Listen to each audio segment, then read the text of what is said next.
What happens when you run out of weapons but not ideas? Picture the darkest days of World War II, the front lines frozen, the tanks rolling, and the skies closed by a ceiling of iron-gray cloud. The Allies are stuck. Their fighters can't get through. But in a muddy, half-frozen airfield, a handful of American engineers stare at a slow, unarmored cargo plane, the humble C-47, and something snaps in their tired, stubborn brains. Not a bomber, not a fighter, a tank killer. It sounds absurd. It sounds desperate. And that tiny, reckless thought is about to change the way wars are fought. Late 1944. The map should have been a route forward, but on the frozen plains of Europe, the Allied advance has stalled. Mud and ice choke the roads. Men huddle in foxholes with frost on their eyelashes. Above them, German panzers, armored, hungry, relentless, routinely roll up and hammer American infantry positions, blasting supply lines and morale in the same blast. Every supply truck, every hedgerow becomes a gauntlet. Plans that worked last summer no longer apply. Commanders argue. Troops pray. The front has hardened into a slow, grinding slaughter, and innovation is the only currency left that might buy them a way out. The GIs had a picture in their heads: roaring thunderbolts, 8 and 9 gun strafing runs, P-47 seconds blasting holes in anything that moved. That picture vanished overnight. The thunderbolts were grounded. A low, angry ceiling of gray, like someone had pulled a blanket over the whole sky, smothered every airfield. No dive bomb runs, no close air support. Infantry that had counted on the sky for salvation were suddenly exposed, pinned by tanks and machine guns with no thunder from above. Radios sputtered desperate requests. The front waited, and somewhere under that iron cloud, one slow transport might still be able to slip through. The ceiling of gray wasn't just bad weather, it was a curtain that grounded every sleek fighter in the sky.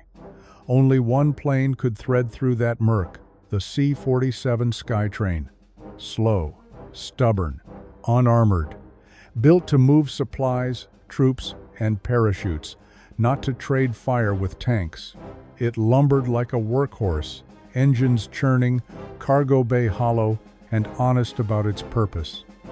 To the men huddled in the trenches, it was a strange consolation, the only American aircraft that could answer the call, and simultaneously a glaring symbol of how thin their options had become. To the enemy, the C-47 is a fat, helpless target, slow, ungainly, an easy mark against guns and flak. To the desperate men hunkered in the mud below it is something colder, a constant, cruel reminder of the air cover they don't have. It drifts over the lines like a supply wagon with no teeth, a silhouette that should mean help but can only drop crates and hope. Every time it appears in that low gunmetal sky, it sharpens a bitter thought. We've got a flying machine and no way to shoot back. That quiet frustration will turn, soon enough, into something audacious. The hangar smells like cold metal and burnt coffee. Outside, the radio crackles with casualty reports, and the frozen pines keep score. Men who've watched buddies die in mud and rubble move like ghosts, shoulders hunched against more than the draft against the helplessness. They trade grim updates in clipped, weary sentences until a kind of exhausted gallows humor slips in to fill the silence. Someone snorts a laugh. Someone else shakes his head. And then, half joking, half terrified, the seed of an impossible idea takes root, a bright, reckless notion that feels obscene and suddenly like the only thing left to try. The hangar is cold and noisy, radios crackling, boots scraping, breath fogging in the lamplight, until one exhausted engineer, half laughing and half daring, blurts, "Why don't we just strap a cannon to one of those C-47 seconds?" For a beat, the room answers with a brittle chuckle, then the laughter dies, Smiles fall away. The joke hangs in the smoky air, and everyone suddenly remembers the blood on the maps, the frozen foxholes, the tanks that keep rolling. It lands like a thrown stone, ridiculous, reckless, and maybe, just maybe, brilliant. The mood shifts. What was gallows humor starts to feel dangerously like a plan. For a beat, nothing moves, grease-streaked faces, fumbling cigarettes, the hum of heaters, then looks are traded like orders. Someone wipes his hand across his mouth and says quietly, "We could." The words are small, but they land like a grenade. The absurd becomes imaginable, a cargo plane as a gun. Regulations, safety, common sense, all evaporate under the cold logic of survival. They sketch on oily paper. They argue about recoil and center of gravity, not whether it's allowed. Against protocol, against time, a makeshift mission is born. There will be no paper approvals, no signatures, only a pile of tools and a promise to the men in the trenches. They don't wait for signatures or orders. A handful of grease-streaked mechanics and engineers meet in the dark, trading whispered plans and quick sketches, tools wrapped in rags. They steal time between shifts, scavenge parts, and joke to hide the trembling hope, knowing a single inquisitive officer or a scrap of red tape could end them. Still, when the moment comes, they choose action over permission. They will build what no manual allows. They heave the battle-weary C47 inches like a sacrificial beast, tires squealing over cracked concrete, the hangar a patchwork of dim lamps and cigarette smoke. Men in grease-streaked coveralls circle it like surgeons before an operation. A hacksaw bites into aluminum. Sparks kiss the cold air. That first clean cut into the skin sounds smaller than it feels final, awful, exhilarating. No more jokes now. Nobody backs down. With that slice, the point of no return is made, and every pair of hands turns toward the impossible ahead. Their goal was simple and insane. Bolt a 75mm M4 cannon, the same beast that crowned a Sherman tank right into the nose of a slow, unarmored C47. No blueprints, no manuals, no nod from headquarters, just a handful of mechanics, a cargo hold gutted for shell storage, and the certainty that every calculation had to be rethought on the fly. They weren't designing a turret, they were grafting tank firepower onto paper-thin aluminum. One wrong assumption about balance, recoil, or structure, and the plane would tear itself apart the first time the trigger was pulled. Still, they cut and welded anyway. It was obvious the minute they dragged the Sherman gun to the nose. That 75mm arm had the kick of a thunderclap, and the C47 was built for cargo, not cannon fire.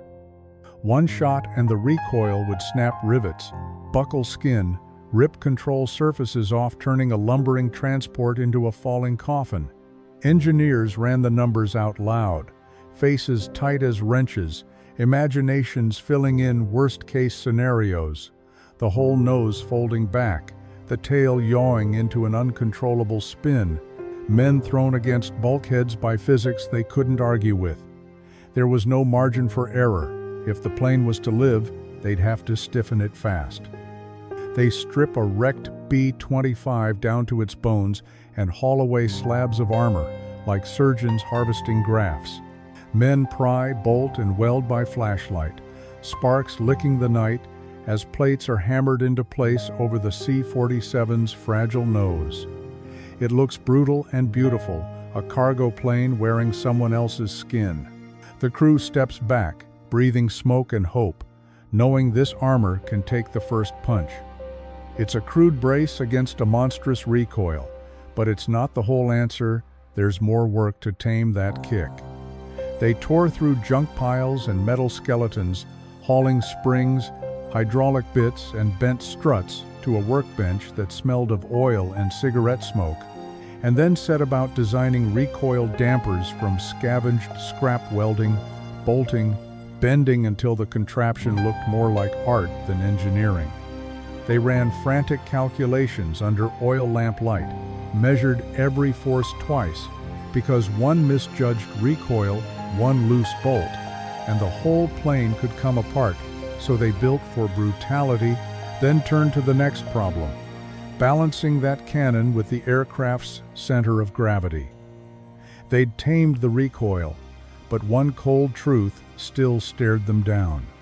That 75mm muzzle had to sit exactly on the C47's center of gravity, no guesswork, no bravado. Get it an inch off, and the first shot would torque the whole airframe into a deadly spin. So the crew became part mechanic, part mathematician, shimming armor plates, sliding the mounting forward and back, scribbling balance calculations on scrap paper while engines idled outside. They moved fuel bladders, redistributed radios, even repositioned a toolbox as a counterweight. Every adjustment felt like surgery. Every extra pound could be the difference between a successful miracle and a falling coffin. Next, they tackle the ammunition. The bulky 75mm shells need a home in the now gutted cargo bay. Each round is a two-handed weight. Left loose, they'd roll, shift the balance, and turn their math-perfect recoil solution into a flying coffin. They start measuring and marking floor beams, improvising straps and braces, knowing whatever they build must feed the gun reliably. With the gravity problem still at the back of their minds, they gut the cargo bay and go to work measuring, welding, bolting, until there's a place for each heavy 75mm shell. Out of scrap metal and sheer stubbornness, they fashion a crude but reliable ammo rack and a mechanical feed chutes, pawls, and a hand crank, turning the slow transport into something that could spit tank rounds on command. They stand in a ragged line, grease on their knuckles, hats in their hands, watching the impossible thing take shape, an airliner turned into a tank. Some grin, half proud, half terrified. Others stare as if seeing a ghost. A Sherman's barrel where a nose cone should be, armor plates welded like scars. Pilots trade quiet, stunned glances. This is not how training reads. It's audacity and guilt and a strange, fierce hope all at once. One mutters about flight controls, another jokes to hide shaking hands. Behind the awe, practical doubt creeps in the wiring. The trigger run to the cockpit. No one expects that to be easy. Wiring is a nightmare. They have to run a firing circuit from the cannon breech, snake it through the gutted fuselage, and bring a makeshift trigger into the cockpit. Mechanics crawl like electricians inside a carcass, splicing armored cable with scavenged switches, soldering by flashlight, sealing joints with tape, and a lot of prayer. A backfeed could discharge the gun into the ground crew. A miswired relay could turn the pilot into a walking bomb. Every connection is checked twice, then again. Pilots hover nearby, white-knuckled. One test will tell them if this lunatic idea is brilliance or suicide. Sparks fly as the first current crawls through the jury-rigged wiring, hissing and stuttering like a live thing. Men duck. The smell of burnt insulation slaps the air, gauges twitch, and orange arcs dance along the fuselage. Off to the side, base commanders stand with arms folded, muttering that this is not innovation but certifiable madness. The crew just trade a hard, steady look and test it again.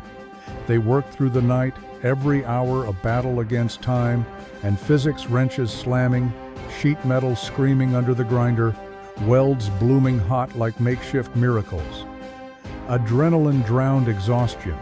Men hunched over blueprints they'd made up as they went, double-checking braces, routing that jury-rigged firing circuit, praying a final bolt would hold. Sparks kept flying, problems kept coming, and each time they solved one, another sprang up. Then, just before dawn, with hands blackened and nerves raw, they stepped back and saw it. The C-47 was no longer just a transport. At dawn, the tired old transporter looks like a different animal. The gentle C-47 silhouette that lumbered in yesterday now wears armor plates like patchwork scales, and a brutal 75mm barrel juts out from its nose, all welded and scarred from a night of desperate work. Rivets glint in the weak light, a crude ammo rack crouches where seats once were, and the cockpit windows reflect faces that are equal parts proud and terrified. For a moment, nobody moves. This isn't a cargo plane anymore. It's a hulking, improbable weapon. Still, they add one last touch: rockets under the wings, because if you're going to break the rules, do it properly. For good measure, they slapped clusters of M8 rockets under the wings' crude racks, welded from spare struts, bundles of 70mm death hanging like teeth, turning the crippled freighter into something obscene and magnificent. The nose cannon gave it punch, the rockets gave it reach. Mechanics stepped back, soot on their hands, grins half pride, half worry, because what they'd built no manual could explain. Pilots whispered a name that stuck: the Dragon Wagon. It looked wrong, and it worked. Slow, awkward, and suddenly terrifying. At dawn, its silhouette was no longer a transport. It was a promise of violence, and everyone on the field felt it. The test flight is a heart-stopping moment. Captain Howard "Red" Morgan eases the throttles forward, and the overloaded C-47 lunges, engines coughing to life. It crawls down the strip, every rivet seeming to protest, then awkwardly lifts, slow and clumsy, handling like a pig. Below, mechanics freeze, grease-streaked hands mid-wipe as the jury-rigged gunship climbs, stubborn and terrifying. On the ground, everyone goes silent. The crew holds its breath, half pride, half terror. They'd built a monster, but could Morgan control it? Will the overloaded plane come apart the second that cannon speaks? Morgan circles low, the overloaded C-47 lumbering like a wounded beast as he lines up on a wrecked tank, nose steady, sight picture locked. His hand hovers over the jury-rigged trigger, knuckles white. Inside the cockpit, it's quiet except for the engines and his breath.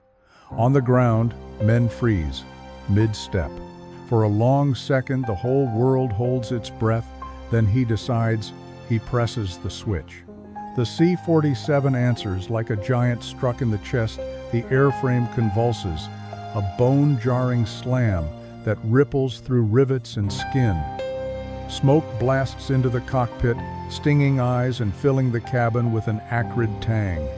Instruments jump, radios crackle, and for a heartbeat, the world narrows to the gun's terrible heartbeat. Down below, the target tank detonates in a geyser of flame, turret sheared off, steel twisted into a blackened wreck. Dirt and shrapnel lace the air. Smoke pours up like a dark flag. For a beat, there's only stunned silence in the cockpit. Then the ground crew erupts, a direct hit. The crazy idea just proved lethal. It worked. The crazy idea actually worked. For a stunned heartbeat, everyone just listened, metal settling, smoke licking the cockpit rim, silence like a held breath. Then the air broke into noise, whoops, slaps on shoulders, boots pounding the tarmac. Mechanics laughed until they cried. A young pilot punched the air with grease-dark hands. Ground crews ran forward, faces split with disbelief and relief, chewing on tobacco and swearing softly as they checked the scorched target below. Commanders who'd called it madness stood mute, watching a new kind of weapon stumble into life. Hope, sudden and sharp, spread through the camp like wildfire. They christen it with a laugh that isn't a laugh anymore. Grease-stained hands slap the fuselage, faces streaked with oil and smoke, and someone says the name loud enough that it sticks. Sky Reaper. The words feel right. They fit the ugly poetry of a cargo plane turned hunting machine, a patchwork of B-25 armor, scavenged fittings, and a Sherman cannon jutting like a tooth. For a moment the crew stands half proud, half terrified. They built something that kills, and it answered on the first shot. That name will travel fast, whispered in hangars and mess tents, because by January 1945, the Sky Reaper will fly its first combat mission, January 1945. The Battle of the Bulge rages, and the makeshift Sky Reaper, an armored C-47 with a Sherman gun grafted to its nose, is cleared for combat. What started as a dare becomes a desperate weapon. Tension hums in the hangar, crews tighten straps, pilots run through checklists. This isn't a test flight. Today, they take it into real war. The weather couldn't have been kinder to a crazy idea low, choking fog and a blanket of clouds that pinned every conventional fighter to the tarmac, Allied and German alike. For a lumbering C-47, this should have been a curse. Instead, it was a gift. The Sky Reaper could slip under the radar, hug the murk, and hunt in plain sight of ground crews who couldn't look up without risk. In that gray hush, the plane's shortcomings quietly flipped into advantages. It turned out the C-47's obvious flaws were secretly its best features. Slow speed meant steadier aim. Low altitude meant shells hit hard and true instead of arcing uselessly. Under a blanket of fog and low cloud conditions that grounded the P-47 seconds, the lumbering Sky Reaper could slip into the murk, circle for minutes on end, and pick its targets like a hunter watching a valley.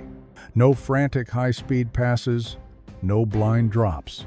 Instead, patience, precision, and the brutal surprise of a cargo plane that behaved like artillery. What looked like weakness became a new kind of battlefield advantage. Slow and low becomes stealth. The Sky Reaper slips into the murk, climbing into the mist and then disappearing beneath it. It can loiter over the battlefield hidden in the clouds, patiently circling like a hawk, listening for movement below, waiting for that single gap in the fog when tanks and trucks wander into its crosshairs. A break in the gray opens and steel flashes below an armored column, threading the fog, half-tracks and tanks, moving in uneasy formation. Morgan doesn't wait. The Sky Reaper noses over, slow and grim, banking into an attack run like a clumsy hawk tucking for the kill. Clouds swallow it one moment, reveal it the next. The plane settles its sights on the convoy, engines whining, crew ready, then dives. Morgan fires. The 75mm roar's concussion slams through the fuselage, and the gunship staggers. Then the half-track at the head of the column detonates in an instant, turret and crew flung into a geyser of flame. He fires again without hesitation. Another round punches into an armored car, and it vanishes in a cloud of smoke, twisted metal and screaming shrapnel. The Sky Reaper keeps coming, slow and relentless, each shot clean, brutal, and terrifyingly precise as it chews through the convoy. For the German soldiers below, it is terrifying and incomprehensible. They crouch behind smashed hedgerows and peer up, squinting through smoke at the sudden, impossible thunder of impacts. A lumbering cargo plane meant for mail and supplies hangs in the low clouds and rains down 75mm shells with machine-like precision. Shells punch through armor and earth, throwing men and metal into the air. Radios crackle with frantic calls. Anti-aircraft crews scramble to find a target that doesn't behave like any plane they've seen. Fear and disbelief ripple through the column. Something out of the fog just rewrote the rules of the fight. It is a stunning success. In minutes, the lumbering C-47 that everyone called a joke turns into a reckoning. Steel blooms and German engines fall silent. Tanks pile up, and the advance screeches to a halt. Radio traffic lights up, terse, excited. almost impossible-sounding reports that jump from unit to unit. Back on the field, the same men who'd shrugged at the idea stand speechless, then grinning, then shouting instructions. The skeptics with folded arms feel their doubt melt. Commanders who'd written the project off now demand answers. Word spreads like gunfire. This contraption works, and suddenly other crews start sketching their own mad solutions. Word of the Sky Reaper's victory spread like wildfire, and soon other crews were tearing into C47 Seconds to try their own fixes. Mechanics stripped cargo bays, bolted on braces, and experimented with dual 37mm autocannons, bulky, hungry guns meant to rip armor from the sky. Some ideas died on the tarmac, others stuck. Before long, one team would even bolt twin, 50 seconds out the side doors. Emboldened by the first success, another crew took a different tack. They bolted twin, 50 caliber Brownings into the open side doors and taught the C47 to strafe. At low altitude, the slow, lumbering transport became a rolling wall of lead, sudden, brutal, and terrifying to anyone caught in its arc. Gunners leaned out the doorway, tracers stitching the sky, while pilots circled tight runs just to keep the barrels on target. It was crude, it was dangerous, but it worked. Those noisy, improvised side-fire rigs proved a simple truth. A transport could be a gun platform, and a new way of fighting had been born. Then one crew went a step beyond bravado and bolted a gun to point down. They crawled into the gutted cargo bay, rigged a swivel, angled the muzzle through a makeshift hatch, and practiced firing straight at a tank's roof, because that's where the armor was thinnest and where a single well-placed hit could end a machine and its crew. It was ugly. It was brilliant. What had started as desperate tinkering stopped being a one-off trick and became a tactical insight. Attack from above, exploit the weak top armor, turn transports into flying tank killers. Suddenly, this was doctrine, not madness. By March 1945, as the Allies surged toward the Rhine, those field-made C47 Seconds stopped being curiosities and became a whispered curse. In the mud and mist, the Sky Reapers hunted like ghosts. Armored columns altered routes, crews kept their heads down, and German radio traffic filled with stunned reports of a plane that shoots like a tank. What started as jury-rigged downward-firing mounts and salvaged Sherman guns had hardened into a cunning, improvised doctrine, brutal and terrifyingly effective. The squadron's reputation spread fast, and with that fame came greater danger. The next sortie would push the legend to its breaking point.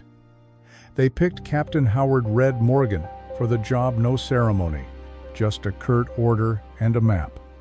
His Sky Reaper would fly alone into a gauntlet, a long German supply convoy bristling with anti-aircraft guns, escorted and deadly. It was a one-plane, one-shot gamble, the only real chance to choke off enemy supplies. Morgan set the throttles, checked his crew, and dove.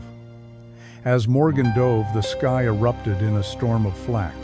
Bursts bloomed like black flowers around the C-47, and tracer trails stitched the air with angry orange. The slow transport lumbered through a hail of steel, creaking and shuddering as shrapnel peppered its skin. Inside, the crew held their breath, hands white on controls, waiting for the next inevitable hit. Shells rip into the C-47 like a hail of knives, the thin aluminum skin shredded, jagged holes yawning where metal used to be. Cannon rounds streak through the fuselage, sending spray of insulation and sparking wires into the slipstream. An engine coughs, then starts to smoke. Gauges pegged, warning lights clawing at the cockpit. Controls grow heavy, hydraulics hissing. Crewmen cry out, some hit by shrapnel, others fighting to keep their harnesses. And yet, through the chaos, Morgan's grip tightens on the stick. He won't let go. Shredded and smoking, the Sky Reaper shuddered, but Morgan didn't break.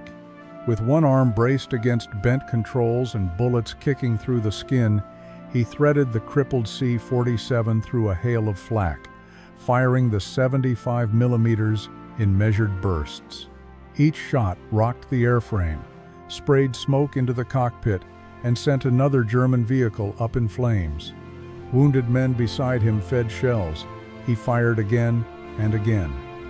Still limping on one good engine and a fuselage peppered with holes, Morgan never let the sight of smoke and sparking instruments slow him down. He picked targets: fuel truck, half-track, armored car, and fired with surgical patience.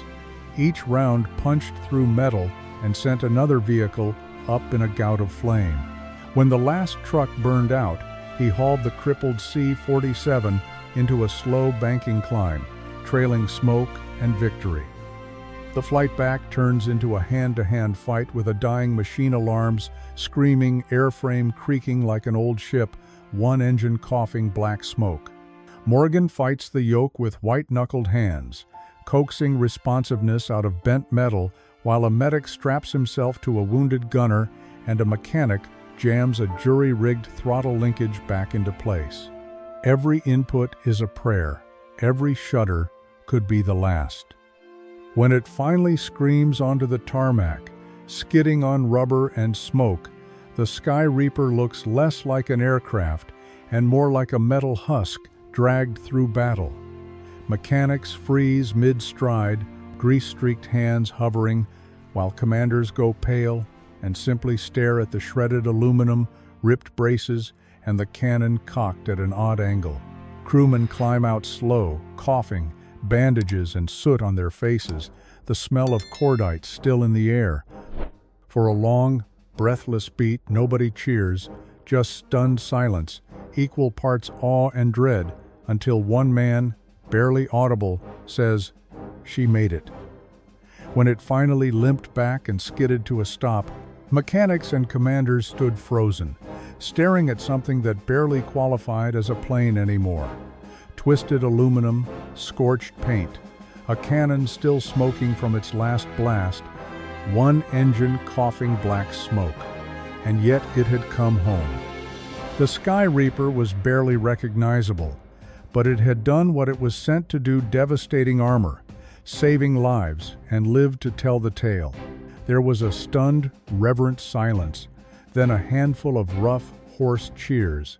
In that ragged moment, the improvised gunship proved not just effective, but unbelievably tough and painfully vulnerable to the next bureaucratic decision nobody wanted to make. But the story has a strange, quiet ending. When the war in Europe folds up and moves on, the desperate urgency that birthed the Sky Reaper simply disappears overnight. There are no victory parades for jury-rigged miracles, no official cheers for rule-breaking ingenuity, just empty hangars, grease-stained rags tossed into lockers, and men who built miracles asked to go back to paperwork and peacetime chores. The cannon that once roared over frozen fields becomes an awkward relic, its value measured now in scrap metal, not battlefield salvation. Innovation that had been a lifeline is suddenly inconvenient, its moment over as quickly as the war that made it necessary. When the war ends, the desperate inventions lose their reason to exist. With no official program to belong to, the incredible field-modified gunships are treated as unauthorized scrap, grounded and stripped, their armored noses pried off, their cannons hauled away as evidence of rule-breaking instead of ingenuity. Men who risked everything get no medals, only puzzled looks and paperwork. The runway that once launched miracles becomes a scrapyard. It's cruel and small and somehow quiet. Innovation smothered not by enemy fire but by bureaucracy. Still, the idea has already slipped into the ether, an ember waiting for the right wind. One by one, the Sky Reapers go like ghosts into the fire, stripped of guns, torn of armor, then fed into the roaring maw of a scrap furnace until only a memory of aluminum and rivets remains. No victory parades, no plaques. The field notebooks are closed, and the blueprints never see daylight. Men who built monsters hang up their wrenches and leave the hangar quieter than they found it, their work erased from logs and reports as if it never happened. It's a tidy, bureaucratic forgetting, the kind that swallows stories whole unless someone remembers to tell them.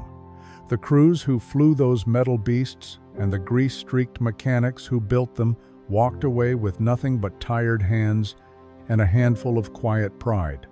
No medals, no fanfare. Official records shrugged them off as unauthorized experiments. Their names barely made it into the logs. The planes they had poured sweat into were stripped, the cannons unbolted and melted down, as if the whole mad, brilliant improvisation could be erased with a blowtorch. Photographs stayed in shoeboxes. Stories went unrecorded. For a long while, their life-saving invention vanished into scrap and silence, its inventors left anonymous.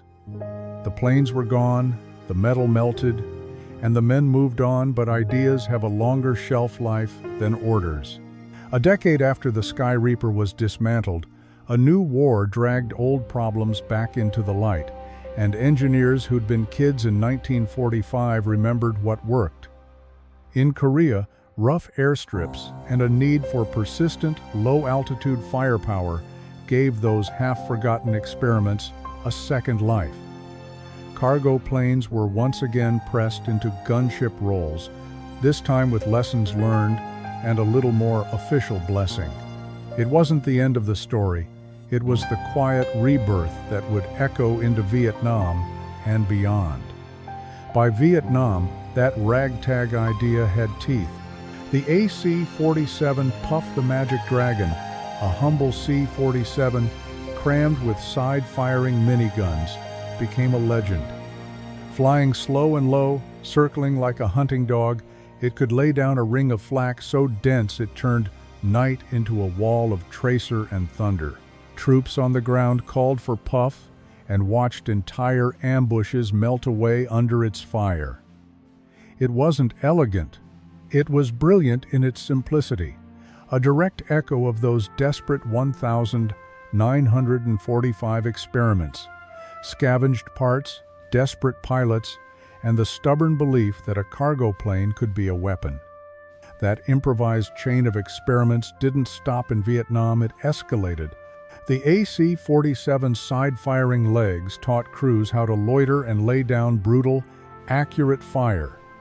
The AC-119 sharpened that idea with heavier guns and better sensors. And from those lessons rose the AC-130 Spectre, a true flying fortress with precision weapons, armored plating, and the ability to circle a battlefield for hours while raining controlled devastation below. It's a machine built for dominance, but its DNA reads like a field workshop, jury-rigged mounts, scavenged armor, and the hard-won tactics of pilots and mechanics who proved raw ingenuity could become doctrine. Every one of those sophisticated aircraft owes its existence to young GIs with grease under their fingernails, men who turned scavenged parts and stubborn optimism into a weapon. They hacked armor from wrecked bombers, bolted a Sherman cannon through a cargo plane's nose, and spent wet, sleepless nights sewing recoil dampers out of scrap, not because doctrine told them to, but because lives were on the line. That improvisation became a whisper that grew into a doctrine. The AC-47, the AC-119, the AC-130. So next time you see a modern gunship, remember, it all began with a crazy idea, a rusty shell, and hands that wouldn't quit.